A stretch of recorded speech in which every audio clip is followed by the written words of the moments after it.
आज की पापी दुनिया में जहाँ हर कोई पाप करता है, अगर तुम्हें मौका मिले जिससे भी तुम नफरत करते हो उसे नर्क में भेजने का, तो क्या तुम करोगे? अगर तुम्हारा जवाब हाँ है तो इसके लिए तुम्हें शैतान से हाथ मिलाना होगा। और जहाँ पर शैतान होता है वहाँ पर चीजें इतनी सिंपल कभी नहीं होती। दुनिया की पॉपुलेशन बहुत तेजी से बढ़ रही है और अब जो लोग जिंदा हैं वो पिछले टाइम में मरे हुए लोगों से ज्यादा हो चुके हैं। और जैसे जैसे पॉपुलेशन बढ़ती है उसे बुरे काम बुरे कर्म करने वाले लोग भी बढ़ जाते हैं और इसकी वजह से नर्क में बहुत ज्यादा भीड़ हो गई है। नर्क के राजा लूसीफर ने अपने असिस्टेंट बहामार से पूछा, क्या तुम्हें समझ में आया मैं क्या कहना चाहता हूँ? बहामार एक सुप्रीम डेविल है जो कि नर्क में लोगों को तड़पाने का काम करता है। लूसीफर उसे बताता है कि भीड़ होने के कारण मैं तुम्हें एक जिम्मेदारी देता हूँ कि तुम्हें एक नई नर्क बनानी होगी और तुम उसके राजा होगे। बहामार अपने सभी जूनियर्स को बुलाता है और कहता है कि लूसीफर ने मुझे एक नए नर्क बनाने का टास्क दिया है। और राक्षसी ने उससे पूछा, क्या आपने सोचा है नया नर्क कैसा होगा? बहामार उसे बताता है कि हम राक्षस ज्यादा सोच नहीं सकते और वो भी बाकी सबसे अलग नहीं है, लेकिन एक इंसान है जो उसकी नजर में है जिस पर वो काफी दिनों से नजर रखे हुए था, जो कि इस चीज में बहुत ही ज्यादा माहिर है और वही मेरी मदद कर सकता है। वो समाज ने नापसंद किया है और ये गेम खेलता है जिसमें ये हर रोज एक नया नर्क बनाता है और मैं बहुत टाइम से इस पर नजर रख रहा हूँ। इसके कमरे में खाने के टुकड़े पड़े हैं, इसे कमरे से बाहर ना जाना पड़े, इसीलिए इसने बोतल में ही पेशाब किया और उन्हें भर के वहीं पर फेंक दिया है। पर्दे और खिड़कियां 3 महीने से नहीं खुले हैं, दरवाजे और खिड़कियों पर जाले लगे हुए हैं क्योंकि 3 महीने से ना वो बाहर गया है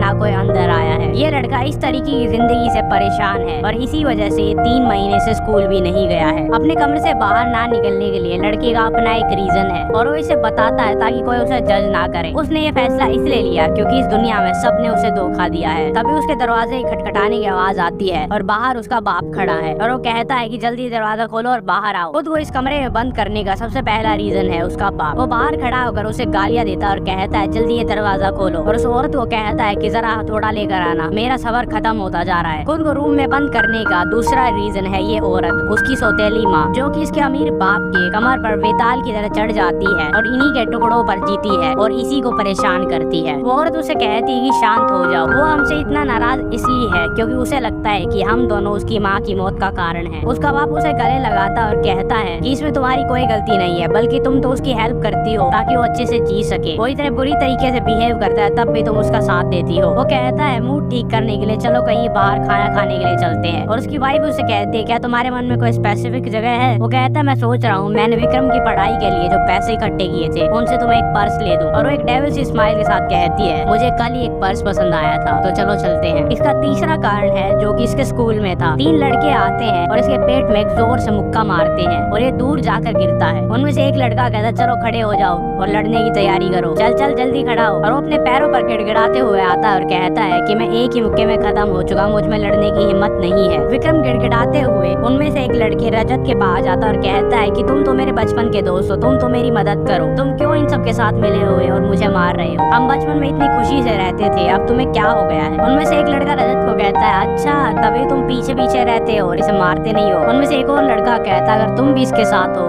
तो तुम इसे ज्वाइन कर सकते हो। और तभी रजत को गुस्सा आता है और उसके मुंह पर लात मारता है। रजत दोबारा से विक्रम के पास जाता है और उसके चेहरे पर मुक्कियां मारने लगता है और कहता है कि मैं तुम्हारी तरह लूजर नहीं हूँ, मुझे अपने साथ मत घसीटो। विक्रम मार खाते खाते कहता है कि तुम उनकी साइड क्यों ले रहे हो, तुम तो मेरे दोस्त थे। और वो कहता है कि मैं तुम्हारा दोस्त कभी नहीं था, मैं तुम्हारी तरह लूजर नहीं हूँ और ना ही मुझे तुम्हारे साथ रहना है। अगर मैं तुम्हारे साथ रहूंगा तो तुम्हारी तरह लूजर बनकर रह जाऊंगा। तुम घटिया गंदे कुत्ते की तरह हो जो सिर्फ मार खाना डिजर्व करता है। और इसी के साथ उसका चश्मा टूट जाता है और बाकी सारे पुलिस उसे कहते हैं कि इसे मारते रहो, अगर तुम्हें इसके साथ एसोसिएट नहीं होना है, अगर तुम इसके दोस्त नहीं हो तो मारते रहो। और कुछ देर बाद विक्रम का मुंह सूज जाता है और वो जमीन पर लेटकर रो रहा होता है और जाते जाते वो उसके कॉलर पकड़ता और कहता है कि आज के बाद कभी मत कहना कि मैं तुम्हारा दोस्त था। अब हमें समझ में आता है कि उसने अपने आप को कमरे में क्यों बंद कर रखा है। वो अपने रूम में बैठकर रोज वो गेम खेलता था और उसमें हर रोज एक नया मैप बनाता था। उसने जो नया मैप बनाया था वो उसे अपलोड करने की कोशिश करता है और उसमें नोटिफिकेशन आती है कि ये बहुत बढ़िया मैप है। उसने एक और हेल्थ सर्वाइवर मैप बनाया था और यही एक दुनिया है जहाँ पर वो किसी से नहीं घबराता और अपने आप को शांत रखता है। उसे लगता है कि जब तक वो अपने आप को कमरे में बंद रखेगा कोई और उसे धोखा नहीं दे सकता। ये करने के बाद वो अपने बेड में लेट जाता है और रोने लगता है क्योंकि उसे पता है अंदर ही अंदर वो अपनी जिंदगी से खुश नहीं है। उसके बाद वो सोचता है कि उसके पापा और उसकी सौतेली मम्मी सोने चले गए हैं, तो दोबारा से अपने पीसी पर आता है और देखता है कि लोग उसके मैप के बारे में क्या कह रहे हैं और सबको वो मैप बहुत पसंद आ रहा था। लेकिन तभी उसे एक नोटिफिकेशन मिलती है यूजर की तरफ से कि वो बहुत अच्छे मैप बनाता है और वो उससे एक मीटिंग करना चाहता है। विक्रम ये देखकर हैरान हो जाता है कि ये कौन है जो मुझसे मिलना चाहता है, और इसके लिखने का तरीका थोड़ा अजीब है, जैसे कोई नया यूजर हो और वो इस गेम को यूज कर रहा है। और इस टाइम पर कौन उठा रहता है और इसे कैसे पता कि मैं कहाँ पे रहता हूँ और ये किस टाइप की मीटिंग करना चाहता है। तभी इसके रूम में एक अजीब सी लाइट आती है। ये डरता नहीं है, बस उसे देखता रहता है कि हो क्या रहा है। और कुछ ही सेकंड में वहाँ पर आग लग जाती है और खुद सोचता है कि मैं 3 महीने स्कूल नहीं गया, इस कमरे से बाहर नहीं गया, मैं डिप्रेस हूँ और अब मुझे भूत दिख रहे हैं। सबसे पहले उसे बाहर का पैर दिखता है और वो बाहर आता है। विक्रम सोचता है कि मैं सच में पागल हो चुका हूँ, मुझे भूत दिख रहे हैं। वो अपने आप को इंट्रोड्यूस करता है कि मैं सुप्रीम डेविल हूँ। उसका हाथ पकड़कर उठाता और कहता है मैं कोई छोटा मोटा भूत नहीं हूँ, मैं सुप्रीम डीमन हूँ, और उसे एक फिस्ट बम देते हुए उसे नीचे रख देता है, जिसे देखकर वो और भी ज्यादा डर जाता है। बामार उसे पकड़ता और कहता है कि अगर तुम शांत नहीं हुए तो मैं तुम्हारा भेजा निकाल कर अभी खा जाऊंगा। ये सुनकर विक्रम अपने आप को थोड़ा शांत करता है और एक सोडा कैन ओपन करता है। बामार उसे कहता है कि मेरे पास तुम्हारे लिए एक बिजनेस अपॉर्चुनिटी है। वो सोडा कैन उसे देता है और पूछता है क्या सच में इस गेम का यूजर एक डीमन है। वो कहता है डीमन नहीं, मैं सुप्रीम डीमन हूँ, और कहता है हाँ। विक्रम पूछता है किस तरह की बिजनेस अपॉर्चुनिटी। वो उसे बताता है कि तुम मैप बनाने बहुत ज्यादा माहिर हो और मैं 20वीं नई हेल्थ का मालिक बन जाऊंगा अगर मैं उसे अच्छे से बना लेता हूँ, और तुम इस चीज में बहुत ज्यादा माहिर हो। और वो सोडा कैन लेता है और उसे पीता है क्योंकि वो उसमें इंटरेस्टेड था। वो अपने अजीब से मुंह में सोडा डालता है और उसे वो पसंद आता है और उसे पीता रहता है। और इसी बीच विक्रम कहता है क्या तुम मेरे मैप्स को देख रहे थे। बामार कहता है कि तुम इन चीजों को बनाने में अच्छे तो हो ही, लेकिन मुझे तुम्हारी कुछ बातें खास लगी, जैसे इसमें बहुत सारे ट्रैप्स हैं और कुछ ऐसी उम्मीद देते हो तुम प्लेयर्स को कि वो यहाँ से निकल सकते हैं, लेकिन वो भी ट्रैप्स होते हैं जिससे प्लेयर और ज्यादा परेशान हो जाता है और इस नर्क से निकलने का कोई रास्ता नहीं है और मुझे ऐसी एक नर्क चाहिए। और तो इतने दर्दनाक होने के बाद भी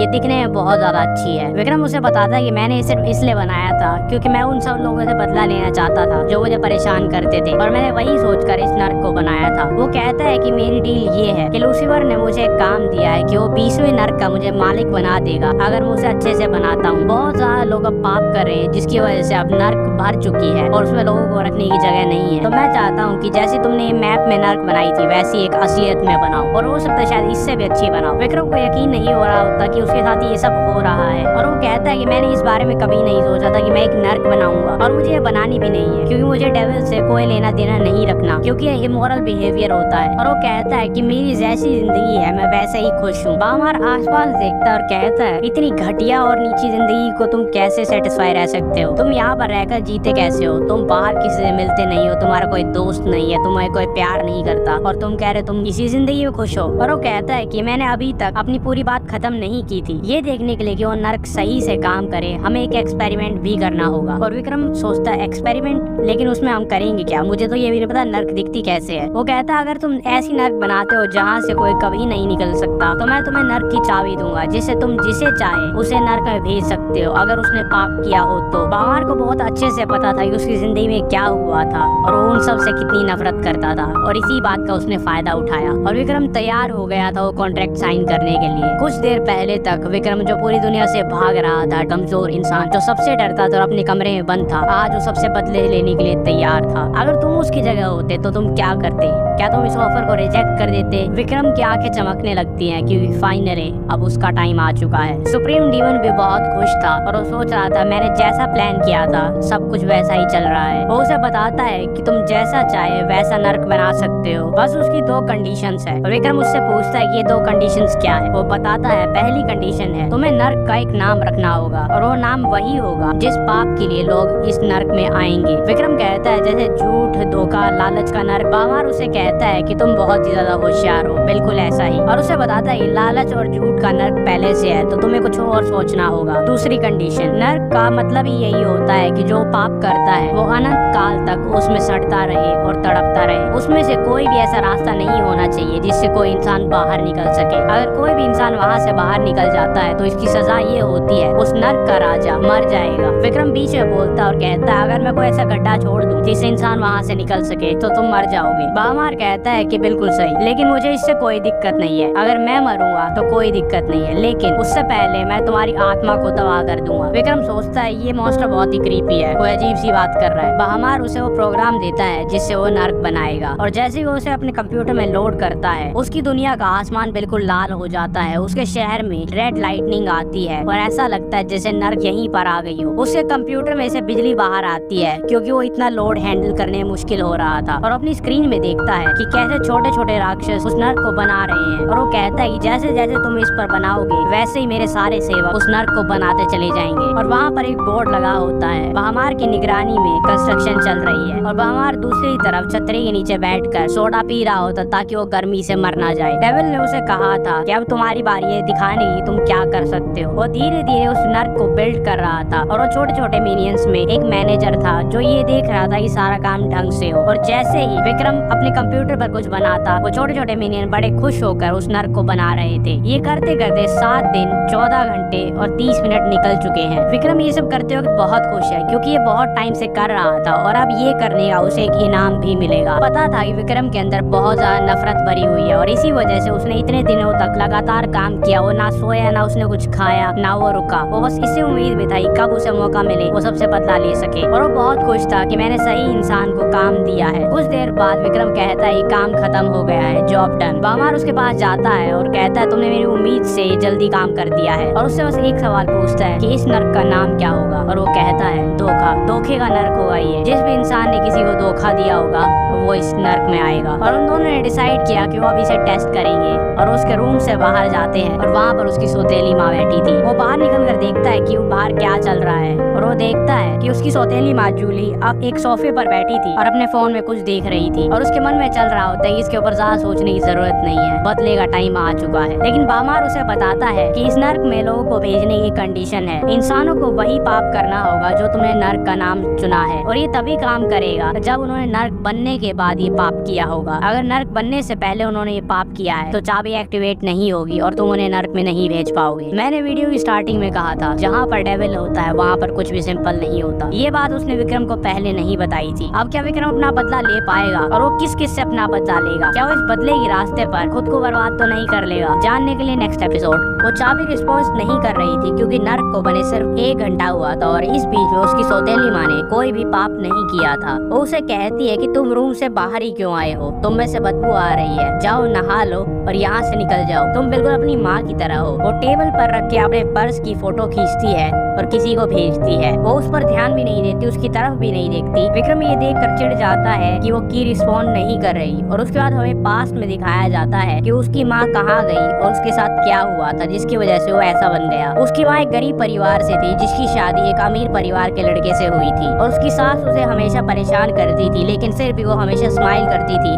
ताकि वो अपने बेटे को खुश रख सके। उसके पापा हर रोज दारू पीकर आते थे और हर रोज घर में लड़ाई झगड़ा होता था और काफी बार उसकी माँ के चेहरे पर निशान भी होते थे। बहुत बार वो अपने कान बंद कर लेता था ताकि उसे कुछ सुनना ना पड़े। और फाइनली उसके बाप ने उसकी माँ को घर से निकाल दिया था, इसलिए नहीं कि उसने कुछ किया था, इसलिए क्योंकि उसे और जवान लड़कियों को डेट करना पसंद था। उस टाइम पर विक्रम के पैर में चोट लगी थी और वो वहाँ पर आता है और यही सेम लड़की जो आज उसकी सौतेली माँ है वो फोन पर बात कर रही होती है कि उसकी लाइफ कितनी अच्छी है और उसे कितने महंगे महंगे गिफ्ट मिलते हैं और जो उसका पति है वो कितना बेवकूफ है। विक्रम ये सारी बातें सुन लेता है पर वो कहती है कि अपना मुंह बंद रखना, अगर तुमने किसी को बताया तो तुम्हें भी तुम्हारी माँ की तरह घर से बाहर निकाल दूंगी। अब वापस आते हैं और वो फिर से पूछती है कि तुम अपने रूम से बाहर क्यों आए हो? विक्रम कहता है क्या तुम इस घर को छोड़कर जाना चाहती है? मुझे पता है कि तुम जाना चाहती हो। और वो कहती है इसका क्या मतलब हुआ? वो कहता है मुझे पता है तुम मेरे पापा से प्यार नहीं करती, तुम यहाँ पर सिर्फ पैसों के लिए हो। वो हंसती और कहती है तुम जैसे फटीचर के पास है ही क्या जो मैं ले सकती हूँ? मुझे जो भी चाहिए होगा मैं खुद ले लूंगी, मुझे यहाँ पर सब कुछ मिल जाता है, मुझे बस एक बार कहने की जरूरत होती है। वो कहता है मेरे पापा ने मेरी पढ़ाई के लिए 1 करोड़ बचा कर रखे हैं और वो मैं तुम्हें दे सकता हूँ और अगर तुम्हें यकीन नहीं है तो मैं तुम्हें दिखा भी सकता हूँ। इस पैसे से तुम पूरी जिंदगी जी सकती हो। वो हैरान हो जाती है क्या इसे सच में पता है कि वो पैसे कहाँ पर रखे हैं? विक्रम सेफ के पास जाता और उसे पासपोर्ट पता था। इसी बीच वो औरत सोच रही होती है कि मैं सिर्फ महंगे ब्रांड नेम और अच्छे घर में रहने के बारे में सोचती थी,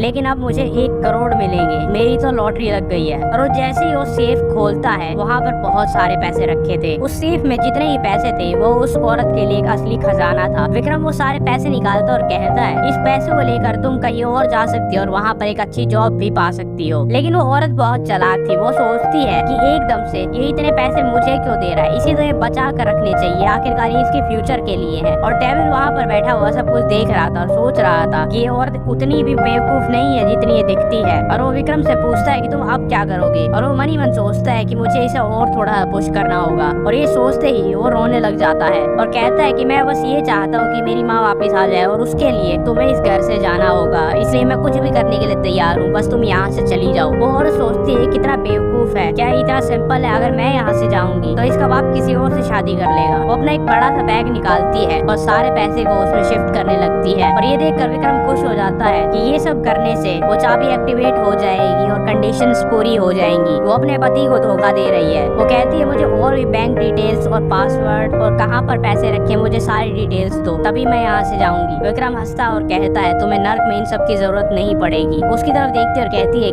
क्या मतलब तुम्हारा। वो उसकी तरफ चाबी पॉइंट करता है जो कि अब लाल रंग से ग्लो कर रही थी, मतलब सारी कंडीशंस पूरी हो चुकी हैं। वो उस चाबी को घुमाता है और वहाँ पर नर्क का दरवाजा आ जाता है। और जैसे ही वो उसे खोलता है बहुत बड़े बड़े टेंटिकल्स उसी सौतेली माँ को वहाँ से जकड़ कर ले जाते हैं और कुछ ही सेकंड में वो एक जिंदा इंसान को नर्क में पहुँचा देता है। वो वहाँ पर पहुँचने के बाद चिल्लाती है कि क्यों, मैं कहाँ पर हूँ और तुमने ऐसा क्यों किया है। डेविल ये सब अपने टैबलेट पर देख रहा था जैसे ही कोई वीडियो गेम हो। वो उसे कहता है कि क्या तुम ये देखोगे। वो अपना चेहरा दूसरी तरफ कर लेता है और कहता है मुझे कुछ नहीं देखना। वो कहता है क्या तुम्हें दुख हो रहा है, और दूसरी तरफ हमें दिखाया जाता है कि वो अपना चेहरा ढक कर हंस रहा था। उसे ये सब करने में बहुत मजा आ रहा था और वो कहता है दुख, कैसा दुख। उसे ये सब करके बहुत खुशी महसूस हो रही थी। और फाइनली 3 महीने बाद वो अपनी स्कूल यूनिफॉर्म पहनता है और स्कूल जाने की तैयारी करता है। डेविल कहता है कि अभी 10 मिनट भी नहीं हुए तुमने एक इंसान को नर्क में भेजा था और तुम दूसरे की तैयारी में लग गए। विक्रम कहता है कि अगर मुझे चाकू मिला है तो क्यों ना मैं एक ही बार में सारी सब्जियां काट दूं, और वैसे भी नर्क तभी कंप्लीट होता है जब उसमें लोग चिल्ला रहे हो। खाली नर्क कैसा नर्क होता है। डेविल कहता है मुझे पता है ये तो तुम सिर्फ बहाना बना रहे हो, असल में तुम्हें सबसे बदला लेना है, लेकिन फिर भी तुम सही कह रहे हो, नर्क तभी अच्छा लगता है जब लोग उसमें चिल्ला रहे हो। 3 महीने बाद अपनी यूनिफॉर्म पहनकर वो कहता है कि अब मेरी ट्रेनिंग कंप्लीट हो चुकी है, अब स्कूल में मुझे और भी मौका मिलेगा काफी सारे लोगों को नर्क भेजने का। वो अपने स्कूल में जाता है और अपनी क्लास में बैठ जाता है। वहाँ के सारे स्टूडेंट उसे ऐसे देख रहे थे जैसे वहाँ पर कोई सेलिब्रिटी आया हो। वो सब आपस में बात करते हैं कि ये लूजर यहाँ पर क्यों आया, इसकी वजह से हम भी मुसीबत में आ जाएंगे। 3 महीने से स्कूल नहीं आया था और उसका रीजन था कि गुंडों का गैंग इसे परेशान कर रहा था।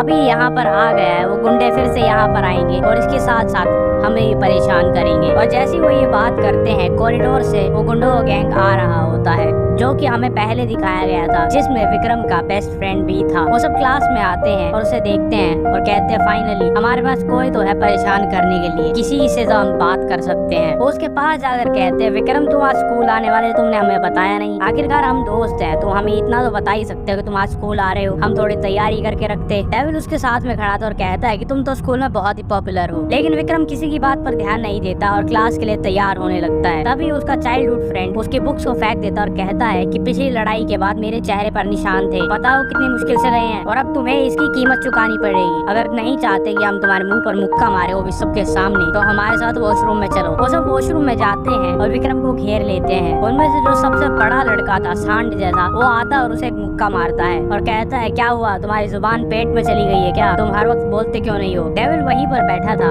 और उसे कहता है मुझे आज समझ में आया कि इंसान ऐसा क्यों कहते थे कि कुत्ता बनाकर मारा। आज तुम्हें देखकर मुझे पता चल रहा है कि वो किस बारे में बात करते थे। उन गुंडों के ग्रुप में जो लीडर था वो कहता है तुम्हें हजाना तो भरना पड़ेगा, पिछली बार तुम्हारी वजह से हमें बहुत परेशानी हुई थी। डेविल वहाँ पर बैठा था और उसे कहता है कि तुम सबके बीच में कोई भी रिश्ता नहीं है, तो तुम उन्हें कैसे मजबूर करोगे कि वो तुम्हें धोखा दे। और विक्रम सोचता है कि ये सही कह रहा है, मुझे नहीं पता कि मैं ये कैसे करूँगा, लेकिन अब मुझे थोड़ा स्मार्ट होना होगा। पास में भी जब शिकारी शिकार करते थे वो इम्प्रोवाइज करते थे और अपने से कई गुना बड़े जानवर को पकड़ते थे, और मुझे भी कुछ ऐसा ही करना होगा। अब क्या वो उन सबको नर्क भेज पाता है या नहीं, ये जानने के लिए नेक्स्ट एपिसोड और सब्सक्राइब और लाइक करके जाना।